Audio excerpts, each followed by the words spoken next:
میرے محترم بزرگوں اور بھائیوں اور عزیز نوجوانوں، اللہ کے رسول جناب محمد رسول اللہ صلی اللہ علیہ وآلہ وسلم نے اسلام کی تبلیغ، اس کی نشر و اشاعت کا کام جب انجام دینے لگے اور لوگ آپ کی بات کو سن کر اور مان کر اسلام میں داخل ہونے لگے تو مکہ کے مشرکین اور وہاں کے کفار کو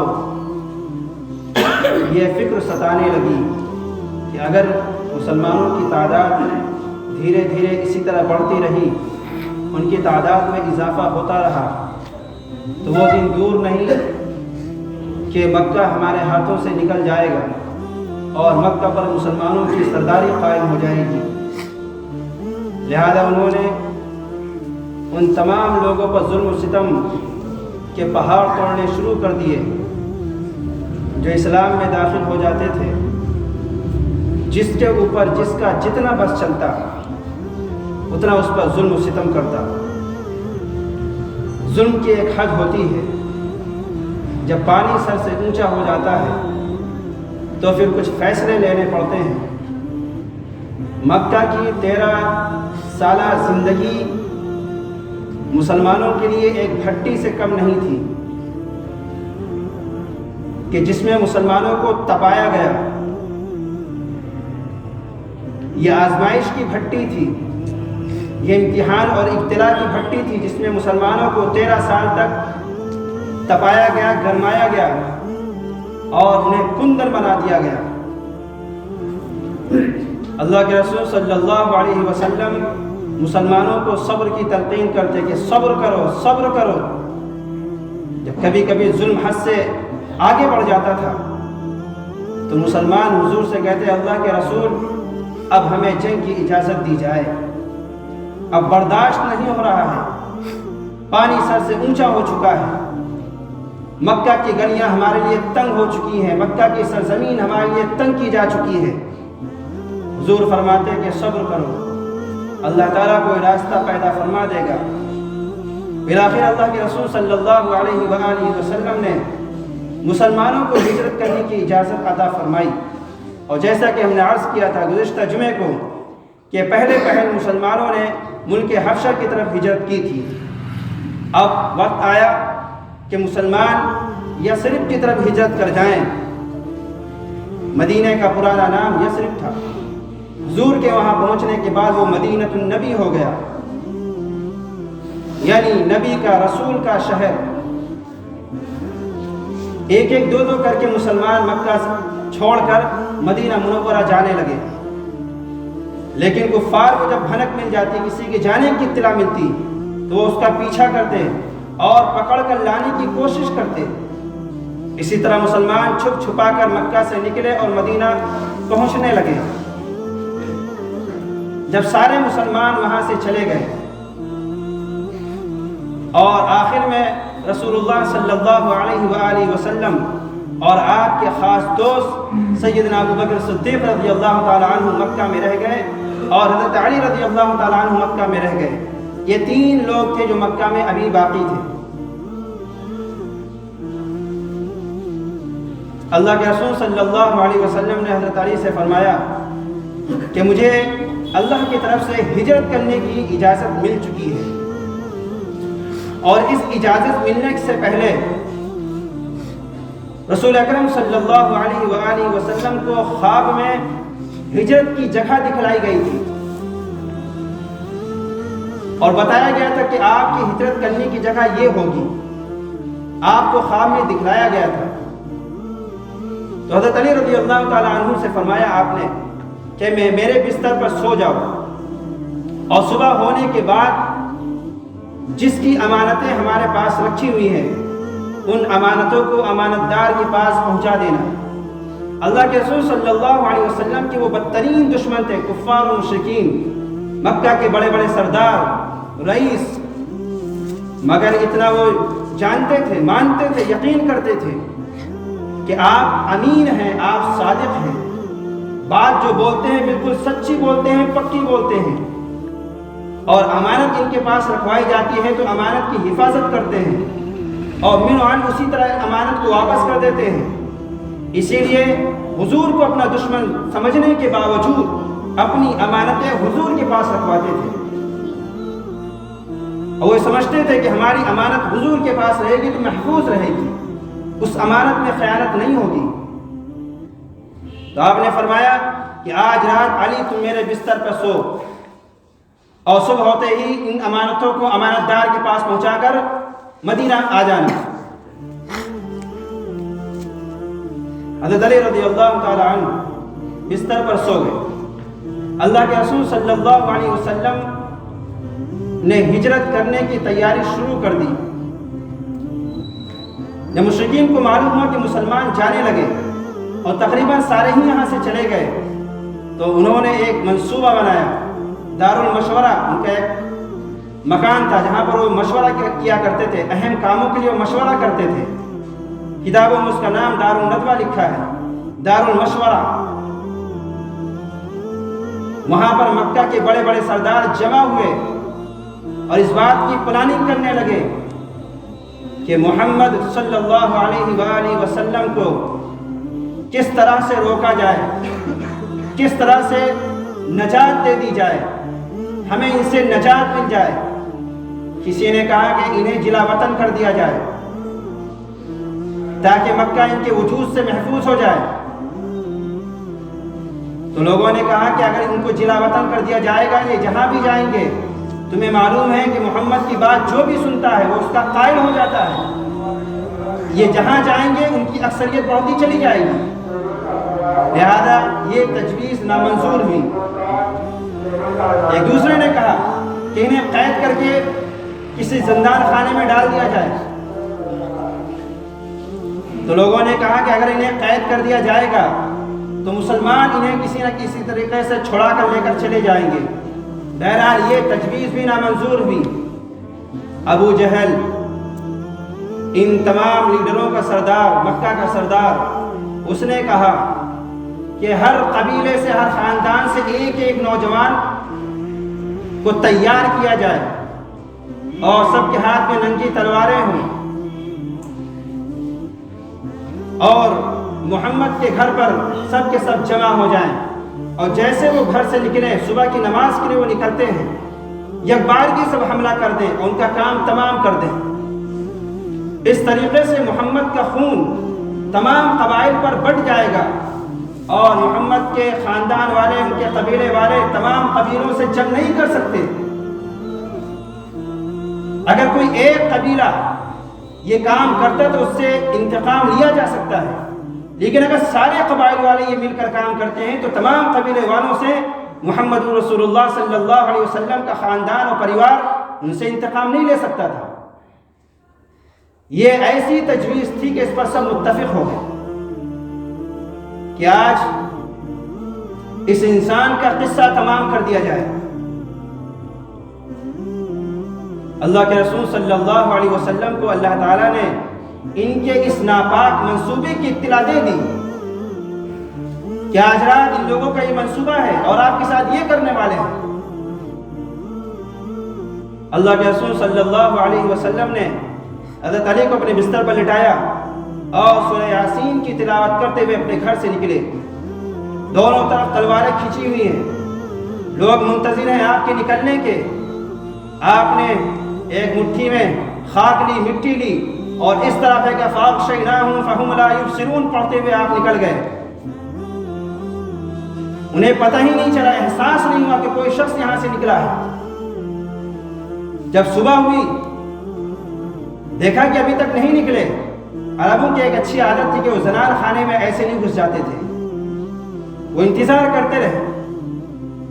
ایک شخص آیا، وہ کہنے لگا کہ تم کس کا انتظار کر رہے ہو؟ انہوں نے کہا محمد کا انتظار کر رہے ہیں۔ وہ شخص بولا وہ تو نکل گئے اور تم سب کی سروں پر خاک ڈال کر چلے گئے، تم یہاں کھڑے سوتے رہے، تمہیں پتہ بھی نہیں چلا۔ بہت زیادہ وہ غصے میں پیچ و تاب کھائے اور اندر گئے، دیکھا کہ علی بستر پر سو رہے ہیں۔ پکڑا، ہلایا، جھنجھوڑا، کہاں گئے؟ انہوں نے کہا مجھے نہیں معلوم وہ کہاں گئے۔ بہرحال پورے مکہ میں، مکہ کے آس پاس رسول اللہ صلی اللہ علیہ وسلم کی تلاش اور جستجو جاری ہو گئی۔ اللہ پر یقین اور توکل کرتے ہوئے آپ اپنے گھر سے نکلے تھے اور ان دشمنوں کے وار سے آپ محفوظ رہے۔ واللہ یعصمک من الناس، اللہ تعالیٰ تمہاری لوگوں سے حفاظت کرے گا۔ اور اللہ نے اپنے پیغمبر، محبوب پیغمبر کی ہر موڑ پر اور ہر مقام پر حفاظت کی۔ حفاظت خداوندی کا نمونہ آپ نے یہاں دیکھا کہ مکہ کے نوجوانوں کی تلواریں سوتی ہوئی ہیں اور اس بات کے منتظر ہیں کہ جیسے نکلے ان کا کام تمام کر دیا جائے، لیکن اللہ نے اپنے پیغمبر کی حفاظت فرمائی۔ آپ وہاں سے نکلے اور اپنے رفیق اور دوست حضرت ابوبکر صدیق رضی اللہ تعالیٰ عنہ کے مکان پر پہنچے، دستک دی، دیکھا کہ اللہ کے رسول صلی اللہ علیہ وسلم در صدیق پر کھڑے ہیں۔ حضرت ابوبکر نے فرمایا اللہ کے رسول آپ مجھے بلا لیتے، آپ نے یہ زحمت کیوں گوارا کی؟ حضور نے فرمایا کہ ابوبکر ہمیں اللہ کی طرف سے ہجرت کی اجازت مل چکی ہے۔ حضرت ابوبکر نے فرمایا کہ اللہ کے رسول کیا میں بھی آپ کے ساتھ چل سکتا ہوں؟ حضور نے فرمایا جی ہاں، تم بھی ہمارے ساتھ چلو گے۔ حضرت ابوبکر رضی اللہ تعالیٰ عنہ 4 مہینے سے 2 اونٹنیوں کو خوب کھلا پلا کر موٹا تازہ کر دیا تھا، اس امید کے ساتھ کہ انہی دونوں اونٹوں پر ہم اور اللہ کے رسول صلی اللہ علیہ وسلم سفر کریں گے اور انہی سواریوں کے ذریعے مدینے کی طرف ہجرت کریں گے۔ اللہ کے رسول صلی اللہ علیہ وسلم اور حضرت ابوبکر صدیق رضی اللہ تعالی عنہ یہ دونوں مکہ سے روانہ ہوئے۔ آپ نے ایک الوداعی نگاہ خانہ کعبہ پر ڈالی اور حسرت آمیز لہجے میں کہا کہ اے مکہ، اے بیت اللہ، تو میرے نزدیک بڑا محبوب ہے، اگر میری قوم مجھے یہاں سے نہ نکالتی تو میں یہاں سے ہرگز نہیں جاتا۔ میری قوم نے مجھے مجبور کیا کہ میں یہاں سے چلا جاؤں، اس لیے مجھے یہاں سے جانا پڑ رہا ہے۔ آپ نے یہ الفاظ اپنی زبان مبارک سے ادا فرمائے اور وہاں سے روانہ ہو گئے۔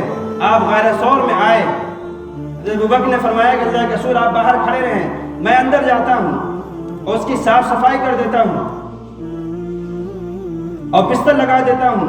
حضرت ابوبکر صدیق رضی اللہ تعالیٰ عنہ غار کے اندر گئے، غار کی صفائی کی اور جتنے سوراخ تھے حضرت ابوبکر نے اپنے کپڑے کو پھاڑ پھاڑ کر ان سارے سوراخوں کو بند کر دیا اور حضور سے فرمایا حضور بستر تیار ہے، تشریف لے آئے۔ حضور اندر تشریف لے گئے اور ٹیک لگا کر آپ سو گئے۔ ایک سوراخ باقی رہ گیا تھا، حضرت ابوبکر صدیق رضی اللہ تعالیٰ عنہ نے اس سوراخ پر اپنا انگوٹھا رکھ دیا تھا، کیونکہ کپڑے نہیں تھے کہ کپڑے لگا کر سوراخ کو بند کر دیا جاتا، اس لیے حضرت ابوبکر صدیق نے اپنا انگوٹھا لگا کر سوراخ کو بند کر دیا۔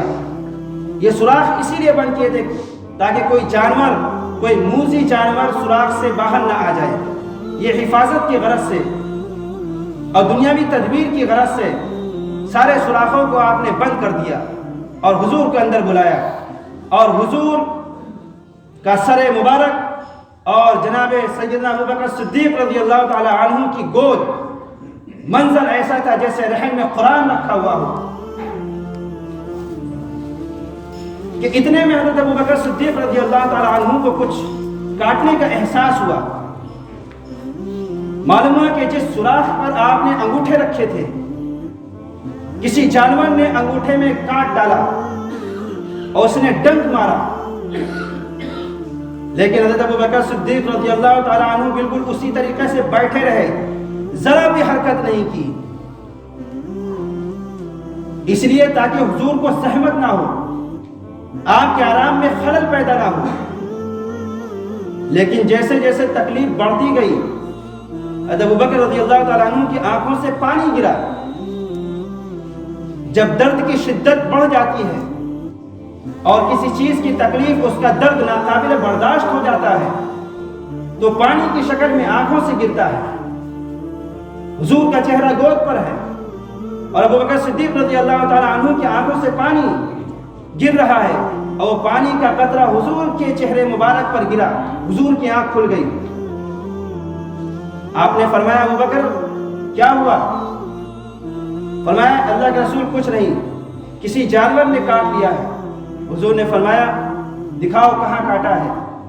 تو آپ صلی اللہ علیہ وسلم نے اپنا لعاب مبارک جسے تھوک کہتے ہیں وہ لگایا اور درد بالکل ختم ہو گیا۔ یہ حضور کا معجزہ تھا۔ اب ذرا یاد کریے کہ جب حضرت علی رضی اللہ تعالی عنہ کو حضور نے بلایا تھا کہ میں آج علی کو پرچم دوں گا اور اللہ تعالیٰ ان کے ذریعے سے خیبر کو فتح کرے گا، تو عرض کیا گیا اللہ کے رسول ان کی آنکھوں میں درد ہے، انہیں آشوب چشم ہے۔ تو حضور نے اپنا لعاب نکال کر ان کی آنکھوں میں لگا دیا تھا اور ان کی آنکھیں بالکل ٹھیک ہو گئی تھی۔ تو جو مقام ابو بکر صدیق کو پیروں پر لعاب لگا کر ملا، وہ مقام حضرت علی کی آنکھوں پر لعاب لگا کر حضرت علی کو ملا۔ اللہ کے رسول صلی اللہ علیہ وسلم کے ساتھ پورے راستے میں حضرت ابو بکر صدیق رہے، یہاں تک کہ جب پہاڑی پر چڑھنے کا نمبر آیا، کئی میل اونچی پہاڑی، اللہ کے رسول صلی اللہ علیہ وسلم کو ابو بکر نے اپنے اوپر بٹھا لیا، اپنے کندھوں پر بٹھا لیا کہ حضور آپ میرے کندھوں پر بیٹھ جائیے، میرا کندھا آپ کی سواری ہو جائے گا۔ اور حضور کو اپنے کندھے پر بٹھایا اور لمبی اونچی میلوں اونچی پہاڑی پر آپ نے چڑھنا شروع کیا اور آپ تھکے نہیں۔ آپ صلی اللہ علیہ وسلم 3 دن اسی غار کے اندر رہے۔ مکہ کے مشرکین اور کفار آپ کی تلاش میں دور دور تک لوگوں کو پھیلا دیا تھا، یہاں تک کہ وہ ڈھونڈتے ڈھونڈتے اسی غار کے پاس آ گئے تھے کہ حضرت ابو بکر کو ان کے پیر کے نشانات نظر آ رہے تھے۔ حضرت ابو بکر نے فرمایا اللہ کے رسول وہ تو بہت قریب آ گئے، اگر ان کی نگاہ یا نیچے پڑ گئی تو وہ ہمیں دیکھ لیں گے۔ آپ نے فرمایا لا تحزن ان اللہ معنا، غم مت کرو اللہ تعالی ہمارے ساتھ ہے۔ جو شروع میں ہم نے آیت پڑھی تھی اس کا مفہوم یہی ہے، اذ ہما فی الغار، جب وہ دونوں کے دونوں غار میں تھے، اذ ہما فی الغار اذ یقول لصاحبہ، تو وہ اپنے ساتھی سے کہہ رہے تھے لا تحزن ان اللہ معنا، کہ تم غم مت کرو، فکر مت کرو، اللہ ہمارے ساتھ ہے۔ اللہ کے رسول صلی اللہ علیہ وسلم نے ایک گائیڈ کو اپنے ساتھ رکھ لیا تھا، وہ اگرچہ غیر مسلم تھا مگر قابل اعتماد تھا، وہ مدینہ اور مکہ کے تمام راستوں سے واقف تھا، اس کا نام تھا عبداللہ ابن اریقط۔ اس کو اپنے ساتھ لیا راستہ بتانے کے لیے، اور اس طریقے سے آپ دشمنوں سے بچتے ہوئے مدینہ منورہ کی طرف روانہ ہو گئے۔ ادھر مکہ کے کفار نے اعلان کر رکھا تھا کہ جو محمد صلی اللہ علیہ وسلم اور ان کے ساتھی کو زندہ یا مردہ پکڑ کر لائے گا اسے انعام میں 100 اونٹ دیے جائیں گے۔ 100 اونٹ کی قیمت بہت بڑی ہوتی تھی، 100 اونٹ کا انعام بہت بڑا انعام ہوتا تھا۔ مکہ والوں نے یہ اشتہار دے دیا تھا کہ ان کو زندہ یا مردہ لانے والوں کے لیے 100 اونٹ بطور انعام میں دیا جائے گا۔ اس انعام کے لالچ میں کئی لوگ آپ صلی اللہ علیہ وسلم کے پیچھے لگ گئے، آپ کو ڈھونڈنے کے لیے نکلے۔ ہجرت کا یہ مرحلہ اتنی آسانی سے طے نہیں ہوا۔ ایک شخص جس کا نام سراقہ تھا، اس نے بھی سنا تو وہ بھی آپ صلی اللہ علیہ وسلم کے پیچھے دوڑ پڑا انعام کے لالچ میں۔ جب وہ آپ کے قریب پہنچا اور آپ کی تلاوت کی آواز اس کے کانوں میں آ رہی تھی، یعنی اتنے قریب پہنچ چکا تھا وہ، تو اس کا گھوڑا پھسلا اور وہ گر پڑا۔ اس نے فال نکالی تیروں کے ذریعے سے، فال کے اندر تھا کہ آگے مت بڑھو، کیا پیچھا مت کرو، مگر 100 اونٹوں کا لالچ یہ کوئی معمولی انعام نہیں تھا۔ اس نے پھر کوشش کی، اب کے بعد اس کا گھوڑا گھٹنوں تک دھس گیا اور سامنے سے غبار دھواں سا اٹھا۔ اب اس سراقہ انسان کو سمجھ میں آ گیا کہ ان کا پیچھا کرنا خطرے سے خالی نہیں ہے۔ پھر اس نے کہا اے جانے والوں میری بات کو سنو، مجھے پتا ہے کہ لوگ آپ کے پیچھے پڑے ہوئے ہیں، آپ کی تلاش میں لوگ دوڑے پھر رہے ہیں، مجھے آپ امان دے دیجئے، اب میں آپ کا پیچھا نہیں کروں گا۔ اللہ کے رسول صلی اللہ علیہ وسلم نے انہیں امان لکھ کر دے دی۔ اور آپ نے ایک بات اور ارشاد فرمائی جس کا تعلق آنے والے زمانے سے ہے۔ آپ نے سراقہ سے فرمایا سراقہ اس دن تیرا کیا حال ہوگا جب کسرا کے کنگن تمہارے ہاتھوں میں ہوں گے۔ کسرا اس وقت کی ایک سپر پاور حکومت تھی اور اشارہ اس بات کی طرف تھا کہ وہ سپر پاور ٹوٹ پھوٹ کا شکار ہو جائے گی اور مسلمانوں کے ماتحت وہ حکومت آ جائے گی اور وہاں سے بے شمار مال غنیمت آئے گا اور کسریٰ کا جو کنگن ہوگا تمہارے ہاتھوں میں ہوگا۔ اب اس سراقہ کو یقین نہیں آ رہا تھا کہ حالت ایسی ہے، یہ انسان اپنی جان بچانے کے لیے بھاگ رہا ہے اور یہ پیشن گوئی کر رہا ہے کہ کسریٰ جیسی سپر پاور حکومت کے بادشاہ کا کنگن میرے ہاتھ میں ہوگا۔ بہرحال وہ زمانہ بھی آیا، حضرت عمر رضی اللہ تعالیٰ عنہ کے زمانے میں ایران فتح ہو گیا، مال غنیمت کا ڈھیر مسجد نبوی میں لگا ہوا تھا۔ حضرت عمر فاروق نے سراقہ کو بلایا، سراقہ آگے آؤ، اور آپ نے کسریٰ کے کنگن کو اس کے ہاتھ میں ڈالا۔ اب اس انسان کو، اس سراقہ کو اللہ کے رسول صلی اللہ علیہ وسلم جو پیشن گوئی یاد آ گئی، جو 12-13 سال پہلے پیشن گوئی اللہ کے رسول نے کی تھی۔ اللہ کے رسول صلی اللہ علیہ وسلم مدینہ پہنچے، مدینہ والوں کو یقین تھا اور وہ جانتے تھے کہ اللہ کے رسول صلی اللہ علیہ وسلم مکہ سے چل پڑے ہیں، لہذا وہ روزانہ شہر سے نکل کر آپ کے استقبال کے لیے دونوں طرف کھڑے ہو جاتے تھے، ہتھیاروں سے سج دھج کر وہ کھڑے ہو جاتے تھے آپ کا استقبال کرنے کے لیے، اور جب شام ہو جاتی تھی تو واپس آ جاتے تھے۔ پھر اسی طریقے سے وہ نکلتے تھے اللہ کے رسول صلی اللہ علیہ وسلم کے قافلے کا استقبال کرنے کے لیے، اور پھر وہ مایوس ہو کر اپنے گھروں کو لوٹ جاتے تھے۔ ایک مرتبہ ایک یہودی نے اعلان کیا کہ اے لوگو، اے مدینہ کے لوگو، اے انصار والو، جس انسان کا تمہیں انتظار تھا لگتا ہے کہ وہ انسان آ رہا ہے، لگتا ہے کہ وہ قافلہ آ رہا ہے۔ اس نے دور سے دیکھا اور اعلان کر دیا، لوگ اپنے گھروں سے نکلے اور ہتھیار سجا سجا کر شہر سے باہر آئے اور اللہ کے رسول صلی اللہ علیہ وسلم کی آمد کے منتظر ہو گئے اور آپ کو اپنے شہر لے کر آئے۔ اس سے پہلے مدینہ والوں نے آپ کا دیدار نہیں کیا تھا، نہ وہ حضرت ابوبکر کو پہچانتے تھے اور نہ ہی وہ حضور کو پہچانتے تھے۔ اب انہیں معلوم نہیں کہ ان میں سے کون پیغمبر ہیں۔ تو حضرت ابوبکر رضی اللہ تعالیٰ عنہ نے جب یہ صورتحال دیکھی کہ لوگ کشمکش کا شکار ہیں، تو حضرت ابوبکر رضی اللہ تعالیٰ عنہ کھڑے ہوئے اور چادر آپ کے اوپر تان دی۔ اب لوگوں کو معلوم ہوا کہ یہ اللہ کے رسول ہیں جو اس چادر کے سائے کے نیچے بیٹھے ہوئے ہیں۔ تو ہجرت کا یہ سفر اس لیے تھا کہ اللہ تعالیٰ کے دین کا بول بالا کرنے کے لیے اور اسلام کو ایک محفوظ پناہ گاہ ملنے کے لیے مکہ چھوڑ کر مدینہ کی طرف ہجرت کی جائے۔ اور یہ ہجرت کا سفر اتنا آسان نہیں تھا، نہ مسلمانوں کے لیے آسان تھا، نہ رسول اللہ صلی اللہ علیہ وآلہ وسلم کے لیے آسان تھا، مگر یہ اللہ کی طرف سے حکم تھا کہ مسلمان مکہ چھوڑ کر، اپنے آبائی گھروں کو چھوڑ کر، اپنے خاندان والوں کو چھوڑ کر مدینہ ہجرت کر جائیں، تاکہ وہاں سے وہ اللہ کے احکام پر سکون کے ساتھ اور آزادی کے ساتھ عمل کر سکے۔ اور وہاں پر پھر اللہ کے نبی صلی اللہ علیہ وسلم نے مسجد نبوی کی تعمیر فرمائی۔ انشاءاللہ آئندہ اس سے آگے بیان کیا جائے گا۔ اللہ تعالیٰ سے دعا ہے کہ اللہ تعالیٰ ہم سب کو صحیح سمجھ کی توفیق عطا فرمائے۔ ایک درخواست اور اپیل سنیں، یہ مسجد کا کام ہو رہا ہے، آپ تمام حضرات سے گزارش ہے کہ آپ زیادہ سے زیادہ اس کا تعاون کریں۔ آپ کے جو احباب میں، دوست یار میں اور قریبی رشتہ داروں میں جو جان پہچان کے ہیں، جن سے آپ توقع کر سکتے ہیں کہ وہ تعاون کر سکتے ہیں، تو زیادہ سے زیادہ آپ مسجد کا تعاون کریں۔ مسجد اللہ کا گھر ہے۔ جیسے آپ اپنے گھروں کو کہیں دیکھتے ہیں کہ خراب ہو گیا ہے، جرجر ہو گیا ہے، تو آپ اس کی مرمت کرنے کی حفاظت کرتے ہیں رہنے کے لیے۔ تو یہ اللہ کا گھر ہے، اس کی بھی حالت بڑی خراب تھی، تو اس لیے اللہ کا گھر آپ کے تعاون کا منتظر ہے۔ آپ زیادہ سے زیادہ تعاون کریں، اور آپ کے جو رشتہ دار ہیں، ملنے جلنے والے ہیں، بے تکلف دوست ہیں، جن کے سامنے آپ اپنی بات رکھ سکتے ہیں، کہہ سکتے ہیں، آپ ان کے سامنے کہیں، ان سے کہیں، تاکہ زیادہ سے زیادہ مسجد کا تعاون ہو۔ اور حدیث میں آتا ہے کہ جو کوئی نیکی کا راستہ بتلاتا ہے تو اس نیکی پر جو بھی عمل کرے گا، اس نیکی کے راستے کو جو بھی اختیار کرے گا، تو اس کو بھی ثواب ملے گا جس نے نیکی کا راستہ بتلایا ہے۔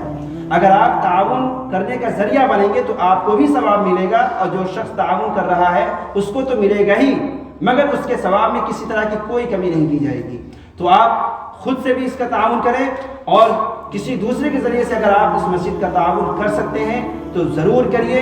یہ مسجد گاؤں کی مسجد ہے، جامع مسجد ہے، اور اس کو بہترین سے بہترین اور اچھے سے اچھے بنانے کی ذمہ داری گاؤں کے تمام مسلمانوں کی ہے۔ اللہ تعالیٰ ہمیں سمجھ کے توفیق عطا فرمائے۔